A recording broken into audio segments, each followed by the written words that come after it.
powerful features of TDI, and a feature that is very, very simple to exploit, is the ability to filter out data that hasn't changed in a source data stream, if you will.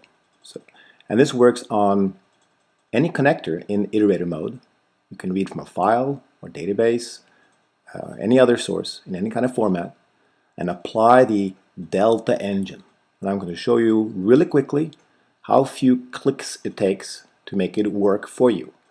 Very handy if you have huge flat file dumps you get daily, weekly, whatever, where you rather not propagate all of that data to a target system, but rather pull out those records that have been modified, added, and even actually figure out which ones have been deleted from the current data set. I'm going to jump pretty quickly into the demo itself, but first let's take a look at the data that we'll be using. So the first table shows the initial flat file. The next time we run through this using the Delta engine, we'll do this incrementally, one thing at a time. We will change records in blue, we will add records in green, and we will delete records that are stricken through. And we'll take a look and see how TDI deals with this in a simple fashion. So in TDI, I have a very, very simple assembly line that iterates from a file, reads in a few attributes, and then displays this to the screen. I'm not pushing it anywhere. That's really up for the next session to show how in different ways can we deal with pushing this in various ways. And there's some documents that I have listed in the references afterwards that takes you much deeper on how you can deal with this at a detailed level, but the intention of this presentation is to get you going with a few clicks.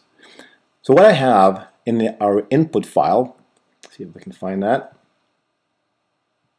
there, it's as I mentioned, a CSV formatted file. Already the first record has been pulled in here, and we see it in the input map of the connector. And right now I haven't enabled anything. Right now it's just an assembly line developed in about 24 seconds. So let's just run this and read through the CSV file and take a look at what happens. So you can see here are my log messages output. We're outputting those 3 records that were in that flat file. And of course, if I run this again, I'll get the 3 same ones one more time, as we expect. Let me clear this out. And now let's go back into the file and let's just modify something. Well, we're not going to do that, but of course if we modify something, we will get the same output one more time, but with the new attributes. So nothing fancy happens. But now let's do something really simple. We'll go into the iterator, and in the tab called Delta, the only thing you have to do is to check enable it, and then tell the Delta engine what to use as the key to this data set. Something needs to be unique for it to identify the records and distinguish them. So this could be a serial number, an employee number, an email address. You need something here. In this example, I'm just going to use last name plus first name. Next thing you need to do is to identify a table name. It can be whatever you want. It just needs to be something.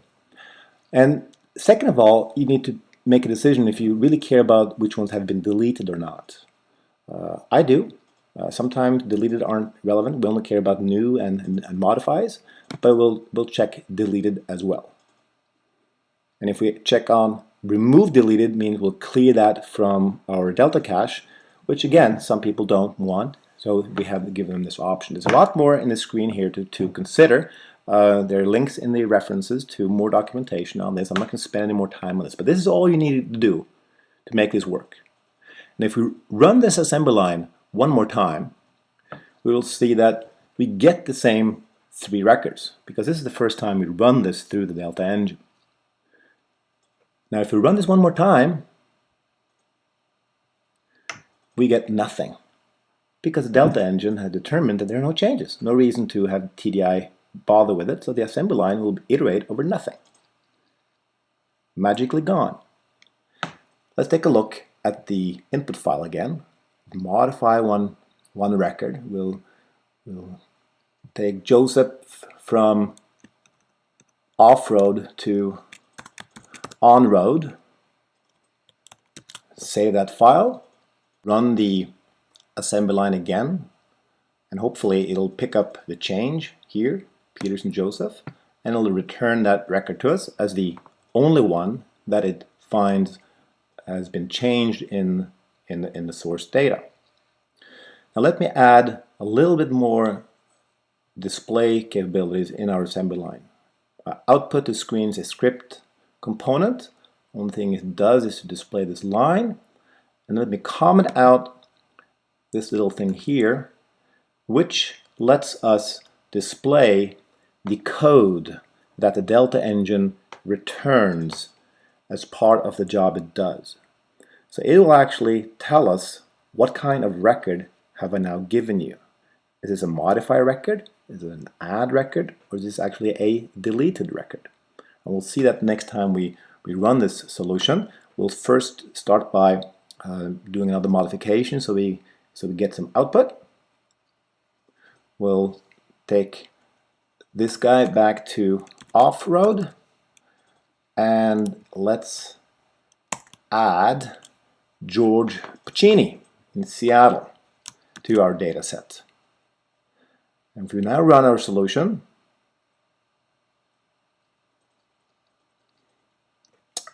we see now that we have Joseph has been modified and Puccini has been added. And these codes can be used in your assembly line to determine the kind of operation you want to use against a target system. This also applies down at the attribute level. So you can check, for example, in a modify operation, you might only want to change records where certain specific attributes have been changed, otherwise you don't really care. There's a great level of granularity in this Delta engine, and you want to take a look at some of the documentation that we have for this. With the Delta engine, you might need to run through the same data a few times and understand what's going on. And it's helpful to clear out the snapshot. The snapshot is stored in the TDI system store. And by default, there's a database called Darby that's automatically installed, automatically runs. You don't have to do anything at all. It's a nicely performant Java engine, runs on practically everything. In the TDI install in 7.1 or later, there's an option of using another database called SolidDB, which is memory-based, therefore much faster. And you can also point the system store at any database of your choosing.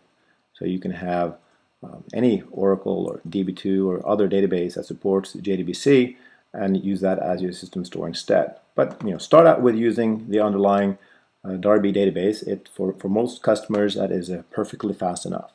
So what you might want to do is go into the connector, and we can't see this on the screen here because it's a little off on the right hand side of where my mouse is, and there's a button labeled delete. And what you just do is you clean out that table it's using for the snapshot. So what happens now is next time you run it, everything again will be unknown to TDI. It'll pass everything through, which can be handy every now and then. You might have messed up something and you want to clear out the entire cache. You want to rerun all the data set into the target system again, and that's just a handy little function. Let's go in here and pull Puccini out of it for the moment so that we do a nice little from scratch test again, and let's run our solution. We now have added the code on the end, so we here have add code coming in for the 3 that we expect. Okay, then let's go back into the file and do a couple of things. We will add Mr. Puccini back in. We'll delete Anne, and we'll change Peterson into his on-road location. So we have a delete, we have an add, we have a modify.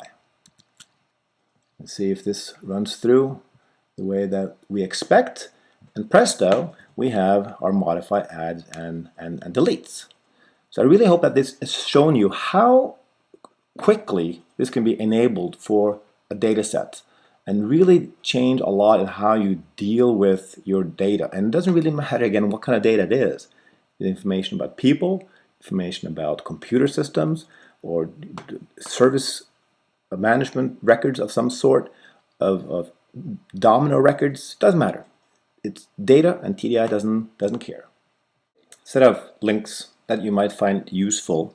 Eddie Hartman has done a wonderful document on change and delta handling. It's a bit long in the tooth, but it's nicely written, and it's 100% of it is still relevant, even though it's done for version 6.1.1.